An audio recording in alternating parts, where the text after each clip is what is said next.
Okay, this is another excerpt from this book, Rhyme, Rhetoric, and Logic, that I wrote, fourth edition here. This is the excerpt on the section on metaphor. So this is writing lecture number 3. I can't do entire chapters because the chapters are too long.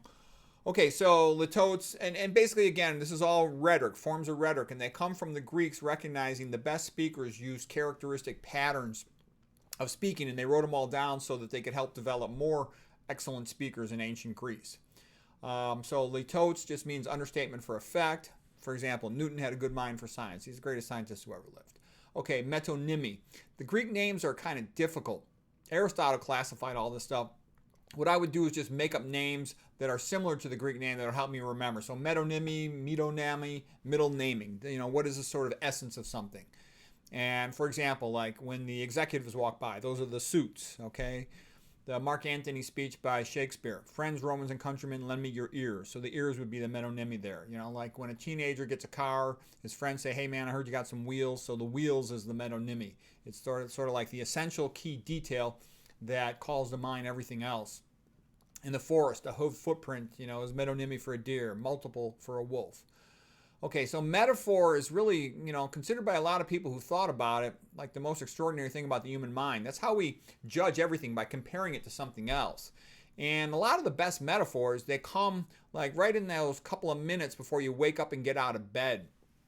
It's as if your subconscious mind has been working on some question that you've been thinking about the last day or so, and then your subconscious mind figures it out while you're asleep, and right when you're starting to wake up, it tells you, hey, here's your metaphor, here's the answer.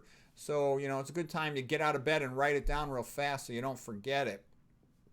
Sometimes, too, having a conversation with somebody can bring to mind a good metaphor. And I've noticed a lot of times I'll listen to an audiobook in the car that'll be kind of easy for me. Like I already know nutrition pretty well, let's say, but I'm just listening to some audiobook, I'll get an idea. Or for any subject that happens, I'll be listening to anything about history, whatever.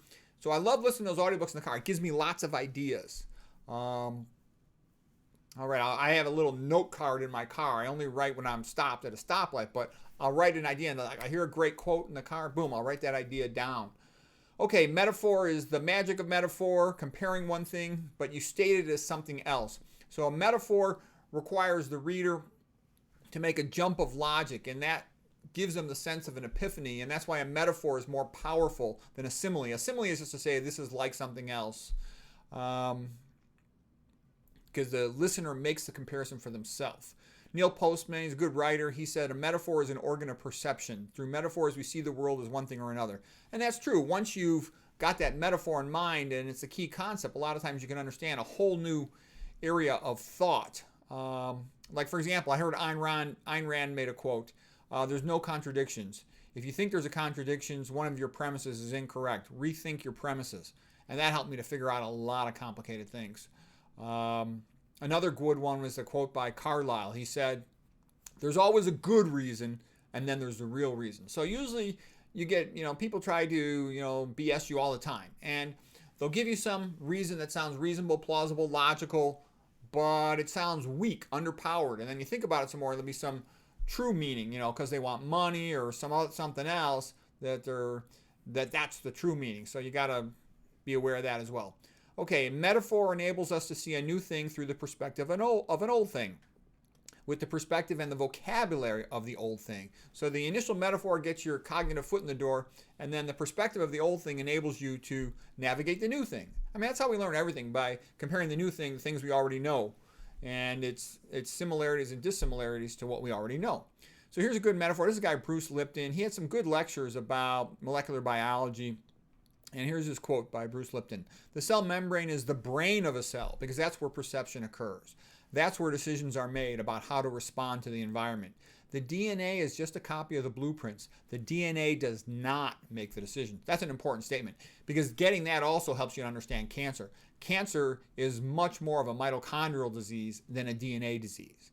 The somatic mutation theory is bogus in comparison with the metabolic theory of cancer. That's an important thing to know. That tells you tons of things about cancer. I would even say if you're going to have any understanding of cancer, you need to know that. And a lot of people don't know that. A lot of doctors don't know that. Okay, psychoanalysis is based on mendacious metaphors. So you got some alliteration in there as well. Thomas Szasz, MD, he's a psychiatrist.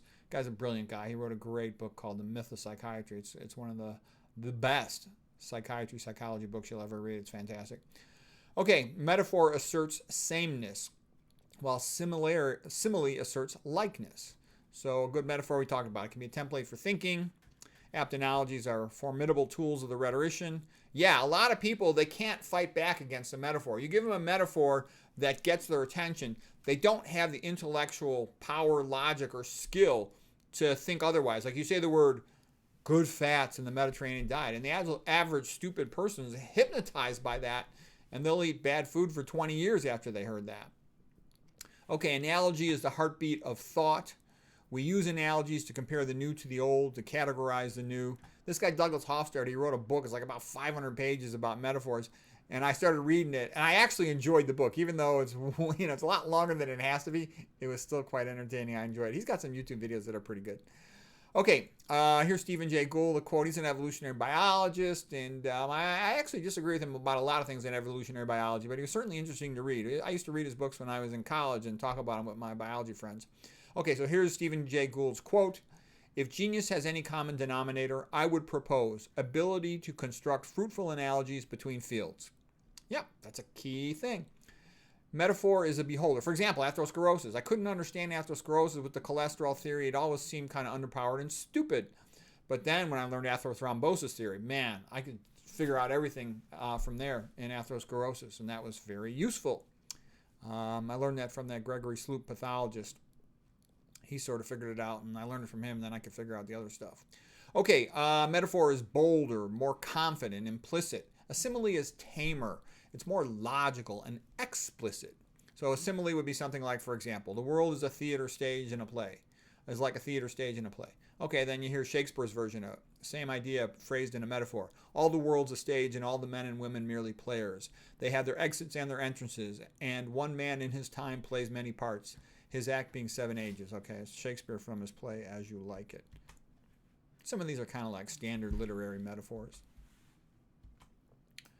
Okay, metaphor shows, a simile tells, and so here's a little more Shakespeare. But soft, what light on yonder window breaks. It is the east, and Juliet is the sun. So Juliet is the sun is a metaphor. If he said Juliet is like the sun, that would be a simile. It just carries more power when you say Juliet is the sun. Okay, metaphor, it's more emotionally stirring. Here's Sonnet 18 of Shakespeare. Shall I compare thee to a summer's day? Thou art more lovely and more temperate. Because it's making the reader do some work and figure it out, it sort of jumps them to an understanding that's just better. Metaphor is the most beautiful of tropes. That's from Quintilian. Quintilian was sort of the rhetorician. He ran a school of learning public speaking, and he followed after Cicero. He greatly admired Cicero. So Cicero and Quintilian are the two great orators of ancient Rome.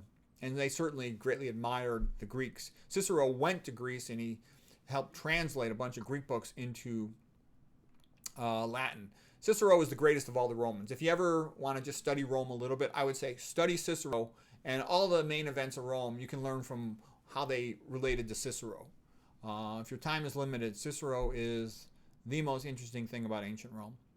Okay, similes are common, metaphors are rare. Like, think how often do you hear somebody make a clever metaphor? That's rare. That's why they're so powerful. It's a sign that that person's really smart. Okay, metaphor takes you farther. It attributes the first thing, the attributes of the first thing are transported to the second thing. The zeitgeist of the second thing is to the first. And the reason I'm going through all this is because a metaphor is like one of the most powerful things in all of human thought, one of the most powerful things in all of writing. And developing a knack for it will really elevate your writing skills. Somebody could read an entire chapter and all they're going to remember is that metaphor. So if that metaphor is good, it can make the whole book chapter quite good, or the whole lecture quite good. So a metaphor gets the reader to use their imagination and to picture the event. Aristotle, the most important thing by far for a public speaker is to master the use of metaphor. I've actually got the rest of that quote on the next page. Okay, visual metaphor is powerful, gets them to see it in their mind's eye. We're more visual than anything else. And here's kind of a nice one by Emily Dickinson. Usually I don't like Emily Dickinson. I think she's kind of a pain in the ass. But I like this one by Emily Dickinson, this little poem called Hope is a Thing with Feathers. Hope is a thing with feathers that perches in the soul and sings the tune without the words and never stops at all. Okay, Frank Smith, he's a really smart linguist guy from Harvard. He wrote a lot of good books. My favorite book by him is Insult to One's Intelligence. So here's his quote. It has been argued that it is only through metaphor that we can get ideas into the brain.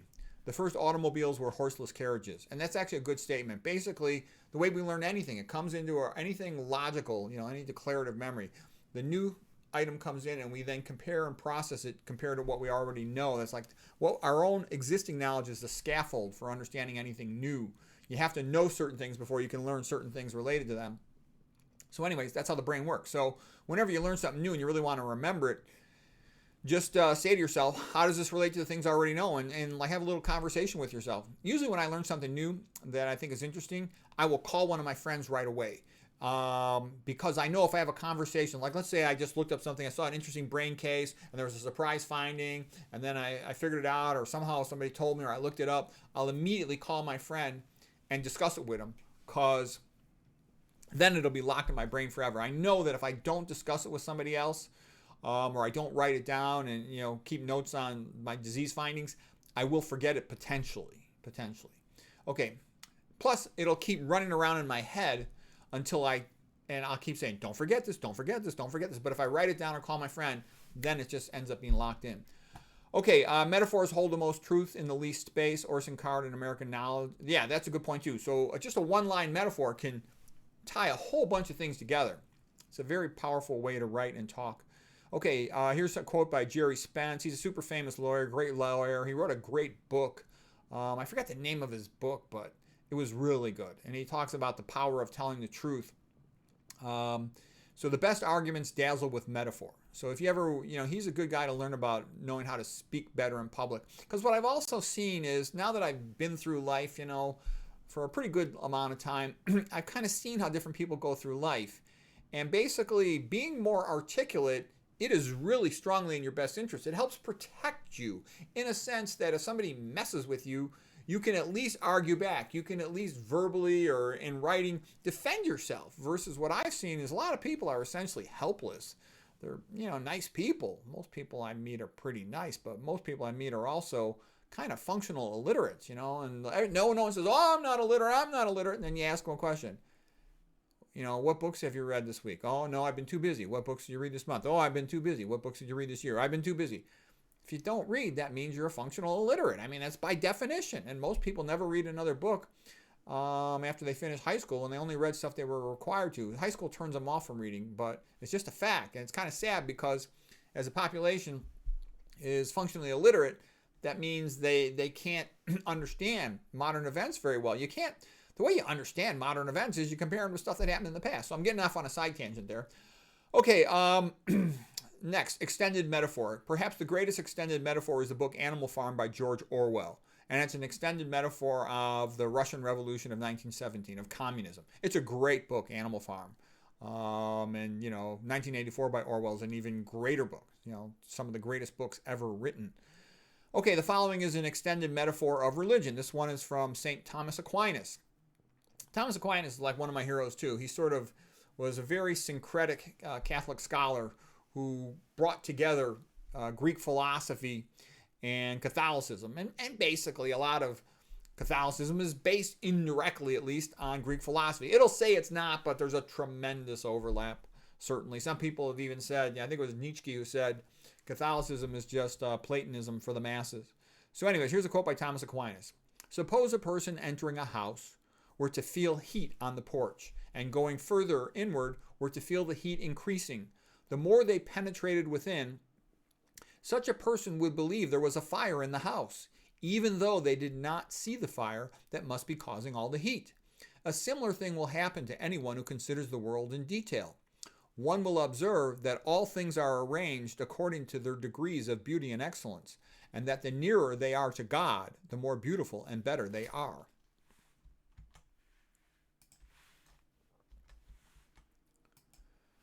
Okay, the following is the most famous of the extended metaphors in evolutionary biology. This is called The Selfish Gene, and it was written by Richard Dawkins. He's sort of like the most famous Darwinist atheist in the world.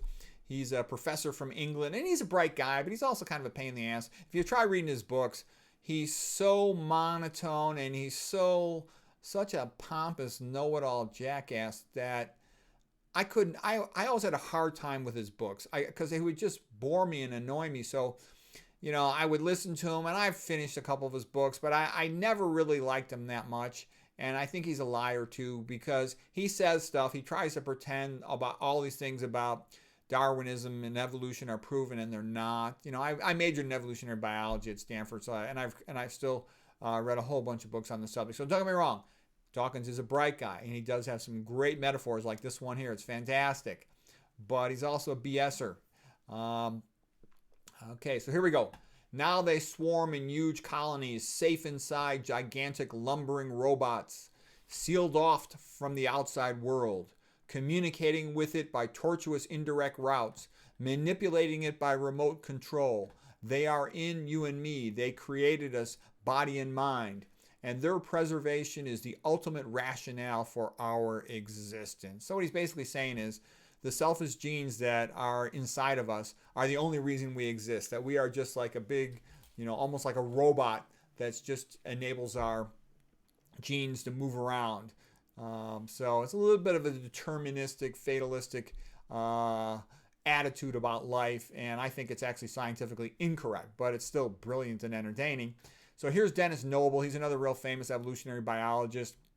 And he's the guy who wrote a book about the new synthesis, new ideas in evolutionary biology. The original Darwinism, wasn't that good at explaining genetic variety, nor was neo-Darwinism.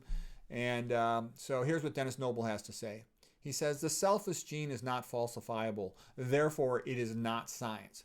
Okay, and that's sort of like the proper definition of science. It must be falsifiable. But truth be known, I think science doesn't have to be falsifiable, not at all times. What I'm saying is there are times when the key task at hand is to develop a plausible narrative based on the known facts that enables you to make predictions. And if you're able to make useful predictions, then you have done something useful. So here's Richard Dawkins. The fundamental truth is that an organism is a tool of DNA rather than the other way around. Evolution is a fact. Genetic variability is explained by random mutations. And those are actually big statements that are not true. What do you mean by evolution? You can get explainable genetic variety from random mutations within a genus, okay, within an individual species, maybe even extending up to the family level. But this evolutionary random mutations, it cannot explain genetic variety at higher levels, phylum, kingdom, and all this other stuff. It just can't. And it has nothing to do with the origin of life. That's abiogenesis, okay? Geologic chemistry. It's not biologic chemistry. Can't explain the origin of the universe and a whole bunch of other things. Okay, it can't explain the human eye, the human brain, the flagellum, the immune system, the clotting system, etc. Okay, anyways, they try to use evolutionary biology and Darwinism as like a creation story for atheism. It's bogus, so don't be fooled by that. Don't be a chump. Okay, Dennis Noble says, digital music is numbers. If you scratch a CD, an audio CD, to randomly change the numbers, you will not improve the music. DNA is digital code. Random mutations are like random scratches on an audio CD. They cannot explain genetic variety. Right, they're always going to degrade things, okay? Can you imagine human DNA? We've got 3.3 billion base pairs. Do you think that randomly damaging it is going to make it better? Could any person, the smartest person on Earth, if you got off 1,000 of the smartest people on Earth, they can't write DNA code. It's so much more complicated than anything they could do. So to think that that all just happened by accident, yeah, right. People say that because they don't understand it. The more you understand it and you see how complicated it is, the more you realize. Look at that T. Colin Campbell, that brilliant guy, deserves a Nobel Prize, or he's the guy who wrote the book China Study. And he'll tell you that the more he studied biochemistry, and he's an emeritus professor of the subject, 85 years old. This is a genius guy who studied biochemistry all his life. He says, it's so complicated, we could never really fully understand it. But we simply, can get a sense of things and here and there, and we can map out a couple of reactions and some pathways, and we can do some useful work with it, but we can never fully understand it. It's too complicated. It's too holistic. And so Remember that, okay? That's what the really best people say, the ones who really know it. And you got all these like phony bullshitters on the internet who say evolution's a fact, it's proven, there is no God. Yeah, right, you bullshitter. Okay, anyways, now we're going to talk about a type of extended metaphor with diacopy. That means repetition of a word or parts of a word. And these create more. Basically, the really good writers, what they do is they don't just use one type of rhetoric. They use multiple types of rhetoric within their sentence or their paragraph. And when you put them all together, it amplifies the emotional impact of the statement. So here's this same Thomas Shaw's psychiatrist guy, and he knows a lot and he tells the truth. Here's what he says. In the Animal King, the rule is eat or be eaten. In the human kingdom, it's define or be defined. He who defines dominates. So that's very true. And so, like, what does that come down to? Basically, if one person has more ability to promote their message, to, like, let's say one candidate has tons more airtime, tons more money for commercials, they can sort of set the terms of the situation and they're going to do better even if the other candidate is much more talented. Okay, next, a quote from similes can be extended in the form of a comparison. Here's Joseph Addison. A coach is to a team what a teacher is to a class. Reading is to the mind what exercise is to the body. Sort of like the form of that is A is to B as C is to D. All right, here's an escalated metaphor. And this is Thomas Shaz again. And this is the kind of stuff that made him really famous. This guy was super famous in, let's say, the 1960s and 70s for his criticism of psychology and psychiatry. And here's what Shaz has to say. Psychotherapy is medicalization through and through, 100%. So of taking human social problems and fake illnesses and making them into a medical problem. So psychotherapy is medicalization. Psychoanalysis is medicalization squared. And psychiatry is medicalization cubed. Thomas Shaz, from The Myth of Mental Illness. Again, if you want to understand some psychiatry and psychotherapy, you should read Thomas Shaz. I'll also tell you something. I've read quite a bit about psychiatry, psychotherapy, neuropsychopharmacology, and I've also read about Christian psychotherapy and counseling, and I kind of think you really benefit a lot from the Christian component. So people say, oh, what are you talking about? People have problems. You don't need religion to analyze a problem. I'll tell you why it helps. Because you need an ethical foundation. How can you decide what is a good life for me to live? How should I live my life? Unless you have a metaphysics in place, you have a sense of values. What is good? What is right? How can I live a good life? What does it mean to be a good person? And I can tell you, the life of Jesus Christou and the stuff in the Bible, a lot of that is very helpful for figuring that out. And that's not just my opinion. If you look at, for example, Alcoholics Anonymous, the ones who sort of transferred a lot of their previous addiction energy to religion, they had much better outcomes. And that's been the case for a lot of other issues in psychology. Plus, a lot of psychological problems come from diet and lifestyle. And if you fix that, you got a chance to improve. Now, don't get me wrong. Sometimes it's more severe than that. I've seen intense depression and stuff and other mental illnesses that are more severe than that. And that stuff alone is not going to work. I realize that. But this other stuff does have its role. And most people, their problems are minor. The severe ones are not as common. Okay, the energizing myth, the dynamic metaphor. Yeah, that also helps. If people believe in their group, their society, that energizes them to perform better in that context. You know, like Florence.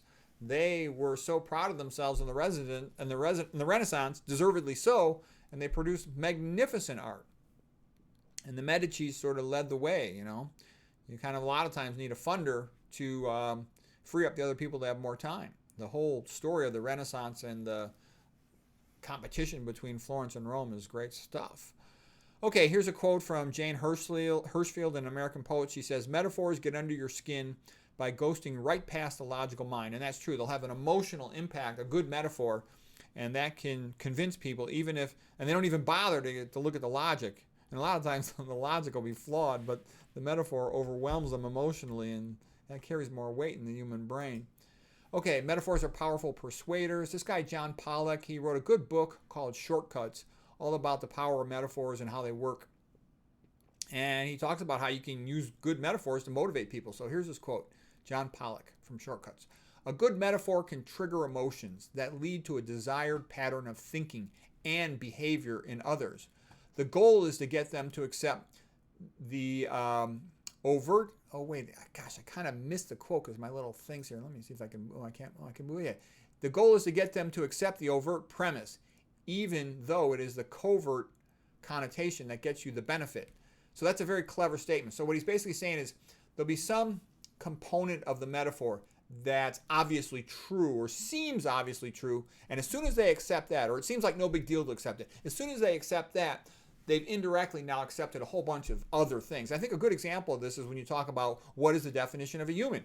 If a human is created in the image of God, lots of good things flow from that. They thus can be a creator like God. Thus there is a rational universe and they can learn and study science and understand the world. Thus they are entitled to natural rights. On the other hand, if you say, oh, no, atheistic Darwinism explains the origin of man, he's just a talking primate, everything changes. And this is the defined definition of a human in our society and in all the universities. They don't even allow these other things to be taught, what I'm talking about here, Michelangelo, intelligent design, etc. So then you're saying you're just a talking primate. Then for you have no rights, zero, none. There is no God. You have no soul. There's nothing divine about you. Then you're not entitled to anything. You're not entitled to property. You're not entitled to a family. Nothing. That's what you use for slavery. And that's why a lot of people, they think Darwinism is great. You don't even understand it. If you really understand it, I studied it for many years. It is used by imperialistic cultures and eugenics cultures to control people and enslave them, okay? And it's not true. So that's important stuff to know how that all works. You have to be able to build up from the foundational metaphysics. Otherwise, you end up being chumped by something. Okay, Jose Ortega Gasset. He had a couple good quotes. He's kind of a difficult writer to read, but he does hit on some great quotes. He says, the efficacy of metaphor verges on magic. The metaphor is probably the most fertile power possessed by man. Yeah, because that's how we learn stuff. And the fact that we can learn so much enables us to, civilize the whole world potentially. Okay. Live everywhere in the world, etc. Okay, Paul Deman, metaphors are much more tenacious than facts. And that kind of goes back to the same concept of it ghosting past logic. Once people grasp onto a metaphor, a slogan, a little soundbite that they feel compelled to follow, it can just control their behavior. Like I said, good fats can get people to eat all kinds of terrible food and plug up their arteries. And there's a lot of metaphors like that in regular life that can get people to behave in a way that they would not behave because they're too lazy and stupid to actually check the premises of the metaphor and the metaphysics and behavior and thoughts that it leads to. They simply just accept it. And then all of a sudden they find themselves like, pulled down that logical path without even understanding it. Okay, so here's a more detailed quote by Aristotle on metaphor. And by the way, I love Aristotle too. Aristotle is the great hero of philosophy. Okay, Aristotle says, it is the mark of genius to make good metaphors. It is the one thing that cannot be learned from others. A good metaphor implies an intuitive perception of the similar and the dissimilar, a skill for noticing common essences. Aristotle. So yeah, it's hard to fake a good metaphor. If you really know something, you'll see the metaphors. But if you don't really know it, you can't fake that with the metaphors. Okay, Aristotle continues, ordinary words convey only what we already know. It is from metaphor that we can best get hold of something new. It's a great statement. Okay, to write a winning metaphor, you want to highlight desirable similarities and obscure the unnecessary or undesirable differences. The goal of a persuasive metaphor is to get people to quickly grasp the connection and then springboard to the right conclusion. There was a guy by the name of John Boyd. He was an American fighter pilot in the 1950s, a little bit in the 1960s. The guy was a genius, and he figured out all kinds of things about strategic thinking and other things. And it was from him I learned the trick that whenever you have a good idea, immediately call a friend and talk to them about it, and that'd be especially for me, medical stuff. And I mean, this is when I'm at work with a medical idea, fascinating case, boom, call my friend, and it's locked in my brain for good. Okay, so anyways, here's a statement about the book about Boyd by Robert Coram. It said, Boyd thought by analogy, a process that his friend, ever the pragmatist, found extremely unsettling. He found it even more unsettling that Boyd was always right. This guy Boyd, he would call people up at 2 o'clock in the morning if he had a good idea to discuss it with him. And so his close friends, they really appreciated being able to talk to Boyd, so they let it go. But even though he was a little bit nuts as well. But yeah, I really liked him when I read about him. I read a couple other books about him too. I liked him so much. Okay, earlier we talked about the limitations of working memory. You can only hold one thought in your mind at a time. You can keep track of 7 plus or minus 2 items floating around in your head at a time. So Here's a quote by Daniel Willingham from his book, Why Students Don't Like School. It's called Working Memory is a Bottleneck to Cognition. And so the point of all this is, how did our ancestors in the primitive world learn new things and remember them? And, it's obviously with metaphors. Because a metaphor is like chunking. You can put a whole bunch of items together and thus make yourself only thinking of one thing, I think about recognizing a person's face. There's eyes, ears, nose, mouth, facial expression, facial hair, top of the head hair, and you just say that's whoever that is, and you don't need to go anywhere else beyond that. Okay, and that's like chunking in a sense. Let's see. The best teachers are the ones that have good metaphors. Quote by Tony Robbins. He's kind of an entertaining speaker. I don't think he's the best of the public speakers. I like Brian Tracy a lot better, but Tony Robbins did some good things. I do like him. Okay, the object of science is to recognize the many in the one, to perceive the rules in any given example, and not to go on counting up facts ad infinitum. Yeah, that's a good quote by Schopenhauer. And what Schopenhauer is getting at is a really good scientist gives you a metaphor that helps you to understand something, and then you could go from there. You could work from there. Versus the typical science BS. If you read like scientific journals and papers, you'll see endless numbers of papers. The majority of papers in a journal will be all this statistical analysis with the p-value shows a 10% improvement, and almost all of those papers are BS. They're almost all worthless, okay? It'll be often, I'll read a journal in my own field, and it'll only be like one article out of 50 is of any use to me. And it'll be an article where they make a clever metaphor. I'm like, oh yes, now I understand that.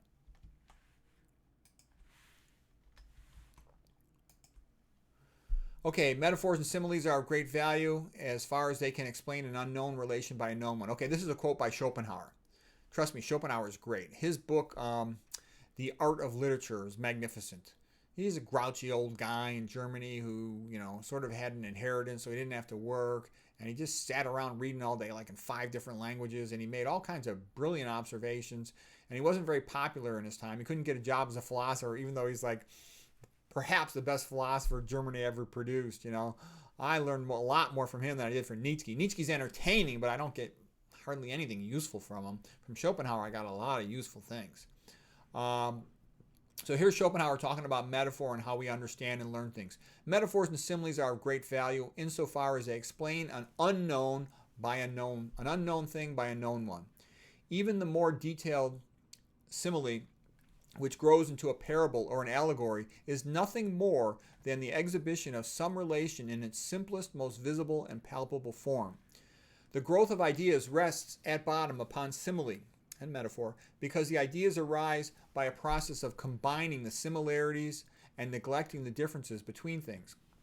Intelligence, in the strict sense of the word, ultimately consists in a seizing of the relations between things, and a clear and pure grasp of relations is all the more often attained when the comparison is made between cases that lie wide apart from one another and between things that things of quite a different nature. As long as the relation is known to me, existing in only a single case, I have but an individual idea of it. In other words, only an intuitive knowledge of it. But as soon as I see that same relation in 2 cases, I then have a general idea of the whole nature, and it is a deeper and more perfect knowledge. And so that statement about a brilliant metaphor often takes 2 things that seem quite far apart, that'll remind me of like Frank Lloyd Wright. For example, Frank Lloyd Wright, spent some time in Asia looking at like Japanese tea gardens, and he kind of compared that with some of the Western architectural ideas and the old Greek forms of architecture and Roman architecture forms, and he kind of combined them into his new style. And it was amazing and it was great. And that was the point. By taking 2 things that seem far apart and putting them together in some ways, you can come up with something brilliant and new. Okay, here's another Schopenhauer quote. Since similes and metaphors are such a powerful engine of knowledge, it is a sign of great intelligence in a writer if his similes are unusual and at the same time to the point. And I know that feeling. That's Arthur Schopenhauer. It's like if I'm reading and all of a sudden the author surprises me with a metaphor. That doesn't happen to me that often. So when that happens, man, I'm like, this is a good writer. And then I'll try to read as much as I can from that person. And whenever I have that happen, and it does happen a lot, but I mean, you know how it is. If you read a lot of books, you got to read a whole bunch of them before you get one that's really great. It's sort of like, anyways. It's a real sign. When somebody surprises you with a great metaphor simile, that's a sign. I can learn a lot more from that person probably. Okay, John Pollock continues. A good metaphor can override the resistance of others. A metaphor can be a fulcrum slogan. Okay, here's a quote from Robert Pirsig from Zen and the Art of Motorcycle Maintenance, a great book. He said, Phaedrus began to wonder if the word dialectic, had some special meaning that made it a fulcrum word, one that could shift the balance of an argument depending on how it was placed, and it was. So yeah, that's a great book. That idea of quality, going back to before the dialectic. Zen and the Art of Motorcycle Maintenance is worth reading. To create, now this is a quote by Colin Martindale, to create involves the realization of an analogy between two previously unassociated mental elements. A lot of times that's the key point. And a lot of times you'll have a breakthrough on a subject where you'll study for days, weeks, months, sometimes years. And then one morning just, sitting in bed saying, should I get up yet? What time is it probably? All of a sudden, the idea comes to you. Jump out of bed and write it down. Okay, here's a quote by Arthur Koestler. He's a guy from Eastern Europe. At first he was sort of pro-commie, and then he changed his mind on it big time when he learned more about it. Koestler speaks, the real achievement in discoveries is seeing the analogy where no one saw it before.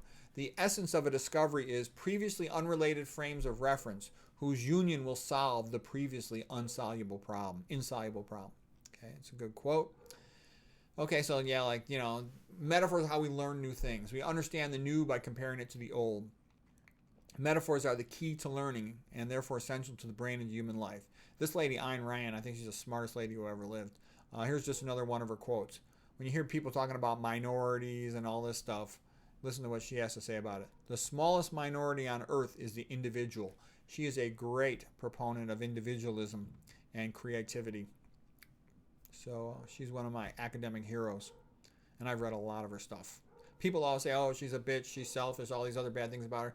She's a little crazy like all geniuses are, but when she's on her game, man, about writing, philosophy, history, literature, she's great. She's awesome.